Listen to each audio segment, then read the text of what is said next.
A flash of headlights, metal screaming, then nothing. He always woke up in the same place, the driver's seat of his mangled car, the same scene replayed, a macabre film on a loop. He felt no pain, only confusion. Why did this keep happening? Why couldn't I escape my car, this road, this night? He stumbled out of the wreckage, each time expecting something different. But the world remained frozen. Trees stood like silent sentinels, their branches bare against the night sky. The air hung heavy and still, devoid of the scent of gasoline or burnt rubber that should have permeated the air. Hello? Is anyone there? He called out, his voice echoing strangely in the unnatural silence. He didn't understand. He was trapped, a prisoner in his own personal purgatory. Each night, the accident, the chilling silence, the overwhelming sense of being utterly alone. He longed for a change, a sign, anything to break free from this terrifying cycle. Sleep, when it finally came, offered no escape.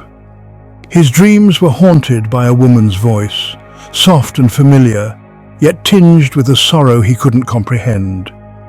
It called his name, a mournful whisper that seemed to seep into his very being.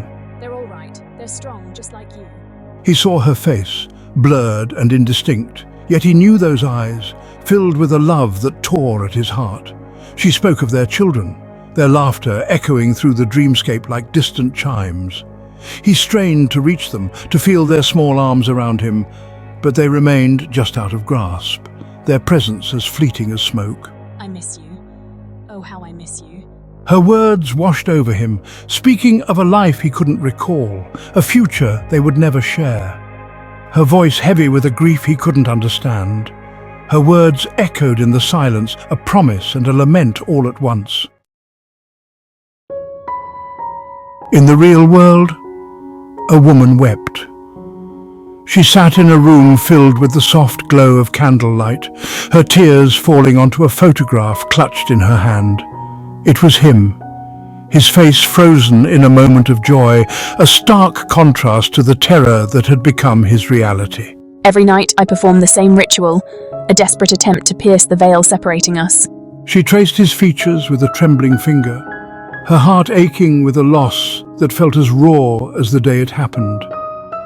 She lit candles, their flames dancing shadows on the walls, and whispered his name, pouring all her love and longing into every syllable. I speak of our children, of their triumphs and struggles, hoping against hope that my words will somehow reach you, wherever you are. She knew he wouldn't remember, not fully.